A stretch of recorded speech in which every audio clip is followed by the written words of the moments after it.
एक बार श्रीमद् भागवत में चित्रकेतु नाम के राजा थे।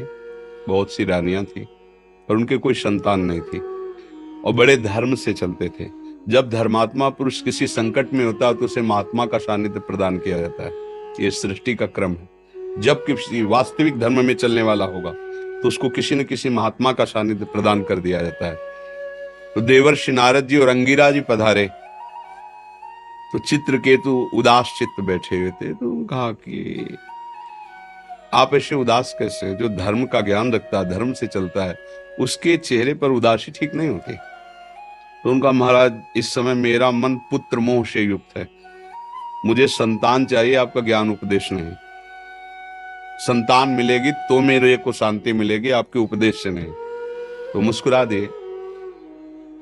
ममता रत सन ज्ञान कहानी व्यर्थ ही जाती है, सिद्धांत है उनका। वैसे राजन, आपके भाग्य में पुत्र सुख है नहीं, पूर्व कर्मानुसार आपको पुत्र सुख नहीं है।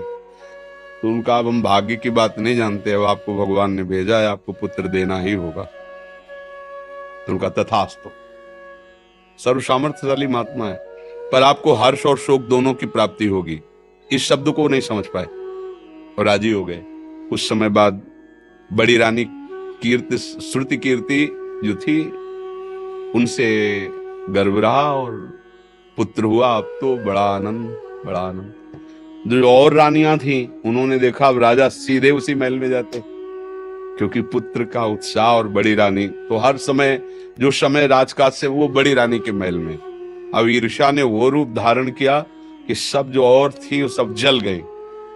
उन्होंने कहा कि क्या उपाय किया जाए? महाराज तो हमारी तरफ मुड़ते भी नहीं, हमारे महलों की तरफ सीधे। बोले, हम सबके बीच में एक ही बाधा है, वो बालक। जब से वो आया तब से, अगर वो, बोले हाँ ठीक।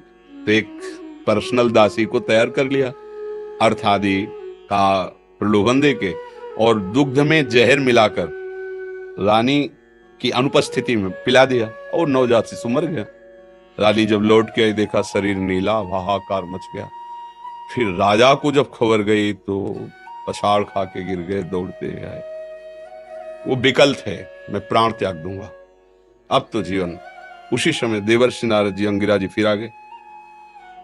तो उनका, महाराज, बोले आपको याद होगा हमने कहा था हर्ष और शोक दोनों प्राप्त होंगे। हर्ष ये पुत्र हुआ और शोक की जीव का इतना ही केवल संस्कार था।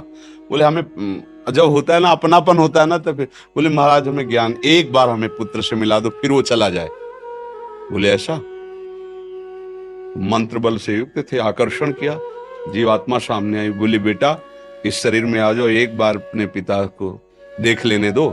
तो ये पिता जानते हो कौन है? वो जीव बोला, अरे कई बार मेरी पत्नी बना, कई बार मैं इसका बाप बना, कई बार। वो जब अपना प्रवचन शुरू किया ना, बोले प्रभु हमें नहीं चाहिए, इसको कह दो चला जाए। ये हम लोग रहस्य नहीं जानते ना कर्म का, इसलिए हम सब दुखी होते हैं।